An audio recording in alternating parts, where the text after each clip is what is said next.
Spremljali so me prebliski iz zgodnjega otroštva, ko sem bil v zavetišču še prepričan, da nune niso kot drugi ljudje in tudi niso z tega sveta. Verjel sem, da prihajajo iz Kristusovega kraljestva in se vsako jutro znova spustijo z nebes, kamor lahko gredo spat, ko so utrujene, ali pa so kak dan brez dežurstva. Zato pa sem bil tudi tako občutljiv, ko so bile ohole in krivične, njihovi udarci s šibo pa so boleli drugače, kot če bi me kdaj naprašil hišnik. Že takrat me je kdaj imelo, da bi jih zatožil. A če sem o tem napletel prispovedi, mi je župnik zmeraj naložil samo še večjo pokoro. Delovala je neka skrita zaveza, ki sem si jo zopet razlagal po svoje. Sumil sem jih, vse skupaj, da počnejo to po svoje, tako rekoč za Božjim hrbtom in izkoriščajo njegovo zamaknjenost. Bog je namreč v vseh cerkvah in na vseh podobah zrl v prazno, kot da bi gledal skozi ljudi in videl nekam še dlje. Tja, verjetno, od koder smo prihajali, se mi je takrat zdelo. Na začetek vsega, v brezno, iz katerega smo se rojevali in potem vse življenje počasi potovali proti njemu.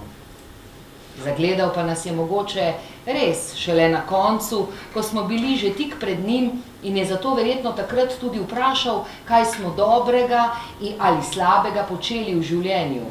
On, ki je imel moč, da bi to že sproti videl in bi nam lahko tudi kaj prišepnil, nas pokaral ali nas drugače usmeril. Tako pa sem se moral ves čas bosti z njegovimi zemeljskimi pooblaščenci in sem bil zmeraj znova razočaran, ker so delali po svoje. Upirale so se mi njihove prisile, pa tudi nizkotnosti in grehi, ki so bili na vse zadnje opravičilo za moje spozabe.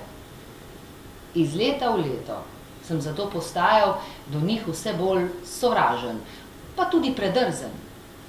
Na koncu pa sem potem končal tu. Na prvi pogled morda res prostovoljno, v resnici pa verjetno ne. Včeraj si imel obisk, je dejala Galina, ko sem prišel do nje. Gledala sem te skozi okno, me je prijela za dlan in me pobožala po zapestju. Prišel je k tebi nekdo, ki ti ni nič prinesel. Je odmaknila z roko in vstala. Nekdo, ki ni nič prinesel? Sem vprašal. Vsak kaj prinese, mi je pojasnila. Ja, sem razumel. Daks je bil, sem odmahnil. Kje pa bi on kaj prinesel? Sem se posmejal. On bi kvečjemu kaj odnesel, če ne bi bilo tu vse pritrjeno. Se mi je zdelo. Kaj se ti je zdelo? Da je tak. Kako? Stopila je par korakov pred mano in ni odgovorila. Daks nanjo ni napravil dobrega vtisa, to sem razumel. A kako tudi bi? Daks ni nikdar napravil dobrega vtisa, njemu se niti točajka ni nikoli nasmehnila. A se verjetno ni šlo za to, zanimalo jo je, kdo je. Lahko bi rekel, da mi je brat, a mi to ni šlo z jezika, Daks si ni zaslužil tega. Drugega si na hitro nisem izmislil, zato sem raje molčal.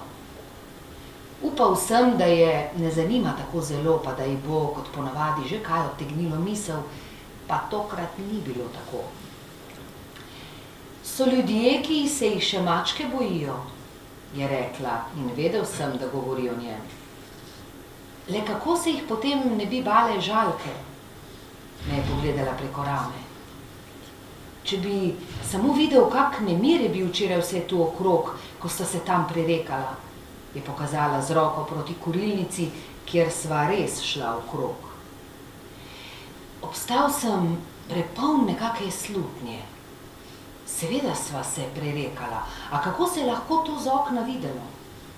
Nemir pa, o katerem je še pravila, je bil sploh nekaj čudnega, saj sva ves čas pazila, da nama kdo ne pride blizu. Ne boj se, se je zasukala. Žalke se ne bodo vmešavale, mi je obstala naproti. One se samo zelo bojijo zate. mi je razgrnila haljo in me pod njo objela okoli pasu. Čutil sem, kako se je vsa naslonila name. Najna kolena pa trebuha in prsi so se dotikale. Nato sva se dotaknila tudi z lici. Vohal sem njeno dihanje, ki je dišalo po nečem povsem neznanem. Bila je v njem razpoznavna opojnost, ki se je ni dalo z ničemer primerjati.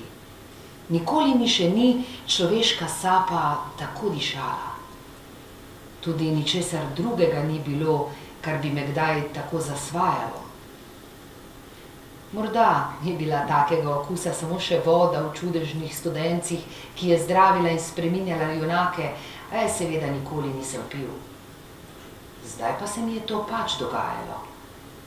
Po včerajšnji injekciji, slabosti, mori, mrtvaškemu snu in zvečani dozi jutranjih tablet, sem imel zdaj na mah dovolj moči, da sem jo dvignil v naročje, kakor dete in jo nesel. Šel sem z njo nazaj po stezi in jo gledal, kako ji je lepo. Oči je nekako le na pol zaprla, na licu se je razcvetel smehljaj in če sem se le malo sklonil, sem na njenih ustnicah še čutil sapo, ki me je spreminjala. Zavil sem spet po drugi stezi med gredice in ni mi več prišlo na misel, da bi jo odložil. Težka sem ti, je šepnila. Ne, sem odkimal. Vse lažja si mi. In res se mi je zdelo tako. Imel sem zdaj posebno moč. Dokler sem jo takole držal v naročju, je bila povsem moja. Sam sem izbiral pot, želel sem si jo nesti vse povsod. Najprej sem stopal le po tlakovanih potkah, ki so bile v križih razporejene med cvetličnimi gredami, nato sem si upal že čez zelenice. Moj korak je postajal vse bolj zanesljiv. Lahko bi zlahka tudi poskočil z njo. Ne bi mi jo bilo težko nesti niti po stopnicah, če bi mi bilo dopuščeno, da jo zvečer odnesem v njeno sobo. Kaj, če bi šla pod drevo? Se je spomnila. Bova, sem prekimal. Šla bova tudi pod drevo. Sem se napotil okoli vogala na sprehajališče, kjer so se to noč osuli še zadnji cvetovi japonske češnje. Tu je bilo seveda več ljudi in zdela sva se jim malo čudna. Neki možak, ki je bil verjetno obiskovalec, je vprašal, ali je slabo, pa sva se mu le smejala. Zdaj sva se lahko smejala čemorkoli, nihče nama ni mogel blizu, nikogar ni smelo preveč zanimati, zakaj to delava. Pa tudi, če bi ga že zanimalo, bi se mu sploh dalo razložiti. Če tega nikoli ni sam doživel in torej ni razumel, da te pač obide, verjetno ne. Naju pa je zdaj res prevzelo. Meni je bilo še do tega, da bi jo pestoval, njej je bilo še zmeraj lepo in tako sva šla mimo vseh. Presenečeni in začudeni obrazi so se morali navaditi, da bova odslej tako. Ni naju več zanimal ta njihov svet, dovolj sva bila drug drugemu. Kaj pa, če naju bo videl škrab? Sem vprašal, ko sva se znašla pod drevesom. Samo žalke naju zdaj vidijo, je šepnila. Pa je spet problem, sem pomislil. Ne, je odkimala. Malo se samo čudijo. Zakaj se čudijo? Ker me še nisi poljubil. Sklonil sem se in se z ustnicami dotaknil njenih. Kar precej sem bil zadihan, šele zdaj sem opazil to. A nisem je želel izpustiti iz rok, nekaj mi ni dopustilo tega. Občutek, da morava ostati tako, je bil močnejši od njene teže. Če bi lahko tako zaspala, je zašepetala tiho, da sem jo komaj slišal. Zaspi, sem bil za. Ne razumeš me? Je odprla oči in me kot prebujena pogledala.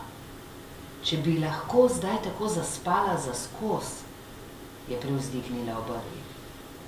Človek mora nekako umreti, jaz pa bi rada umrla srečna. Se je povsem zresnila. Kdo ve, če mi bo še kdaj tako. Seveda ti bo, sem iztisnil. Ne vem, če mi bo. Je šlo na lepem na jok.